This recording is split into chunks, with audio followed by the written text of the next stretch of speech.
Dangerous territory. You could be in prison, tortured, burned for heresy. Martin Luther's not the first person that challenged the church, but he's the first person to live to tell about it. Pope, Sunday at 10 on CNN. Small business. Internet providers promise you a lot. Let's see who delivers more. Comcast Business offers fast gig speeds across our network. CenturyLink doesn't.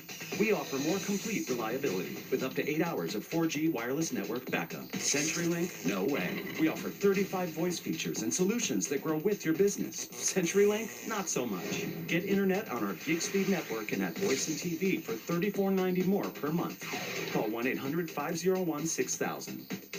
Do you owe money to the IRS? I was in debt for about $25,000. I'm living paycheck to paycheck. How am I ever going to work this out? Then Bernice called Optima Tax Relief. I'm so happy to say that I'm now debt-free, and I don't have to worry about it anymore. I can sleep. I don't have to worry about the phone ringing, and it's all thanks to Optima Tax Relief. They went above and beyond. For your free consultation, call 1-800-581-6522. The Lead with Jake Tapper, up next on CNN. A convicted murderer whose case was highlighted in the Serial podcast may get another chance at freedom. Today, the Maryland Court of Special Appeals ordered a new trial for Adnan Syed, upholding the lower court's ruling.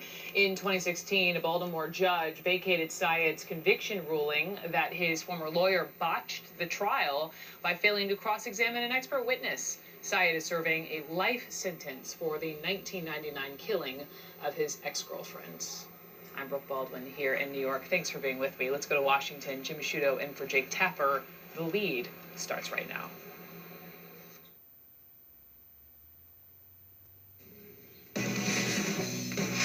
Thank you, Brooke. Want to be in President Trump's cabinet? Just tell him he's super fit. The Lead starts right now. President Trump said, "I alone can fix it." Soon he may have no choice. The president now being told he can run the West Wing all by himself as he taps his personal doctor to care for every single American veteran. Russia strikes back. Vladimir Putin matches President Trump, throwing out dozens of American diplomats. Just how chilly will this confrontation get?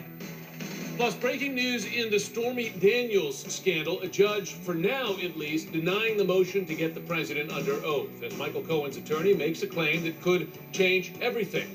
I'll ask him if he stands by it live. Welcome to The Lead. I'm Jim Sciutto in for Jake Tapper. We begin with the politics lead. Turmoil and turnover at the White House. Now some advisors are telling the president it might be better not to have staff to lose in the first place. On the day, Communications Director Hope Hicks officially leaves the White House. CNN has learned President Trump is being told he doesn't need a replacement for that role, nor a chief of staff, an idea the president apparently has not rejected, according to a source. Hicks's resignation was announced last month, and her departure is just one of 8 in just the last month or so. The most recent, Veteran Affairs Secretary David Shulkin, with the president's White House doctor named as his replacement. And we heard this afternoon from the president for the first time in days as he just wrapped up a speech on infrastructure in Ohio. I was always very good at building. It was always my best thing. I think better than being president, I was maybe good at building. CNN's Caitlin Collins is in West Palm Beach, Florida for us today, where the president will be arriving shortly for the long holiday weekend at Mar-a-Lago. Caitlin, during that speech in Ohio, the president also commented about his shakeup at the VA.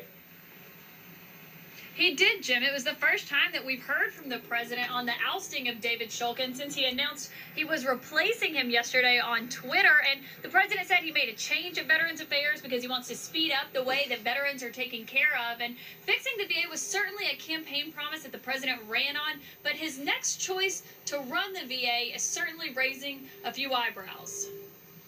I'm thrilled to be back in Ohio. President Trump stepping into public view today for the first time this week. We're going to have real choice.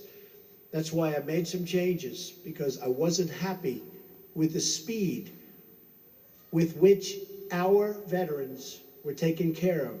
I wasn't happy with it. But back at the White House, it's another firing and surprise hiring that's shaking up the Trump administration once again. Mr. President, can Ronnie Jackson get confirmed After weeks of twisting in the wind, Veterans Affairs Secretary David Shulkin is the latest cabinet member to go. The president hoping to replace him with his own White House physician, Dr. Ronnie Jackson.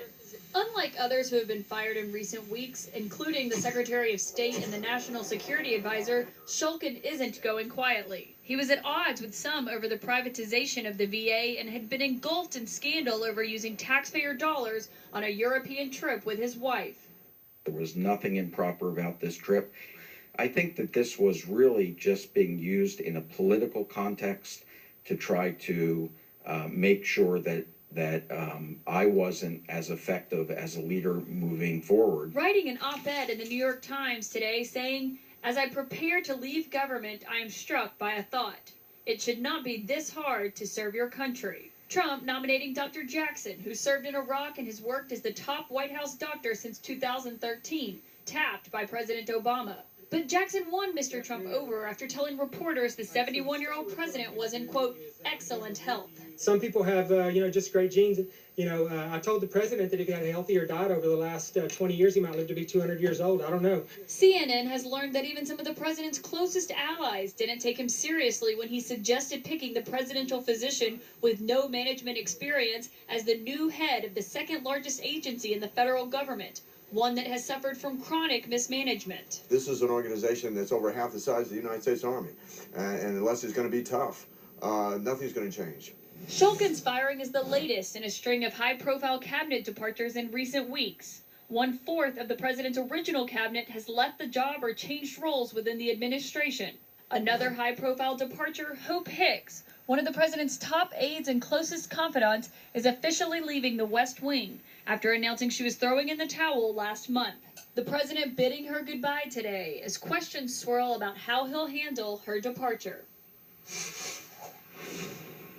Now, Jim, White House staffers are actually worried about what a post-Hicks era is going to look like in the West Wing. And my sources inside the White House have told me that over these last few weeks, Hope hasn't been there as much. And at times, the president has yelled out her name from the Oval Office, trying to summon her in there, only to find that she's not there. Now, the president is going to spend this weekend away from the West Wing and away from most of his staff as he has a long Easter weekend down here in West Palm Beach, Florida. Jim.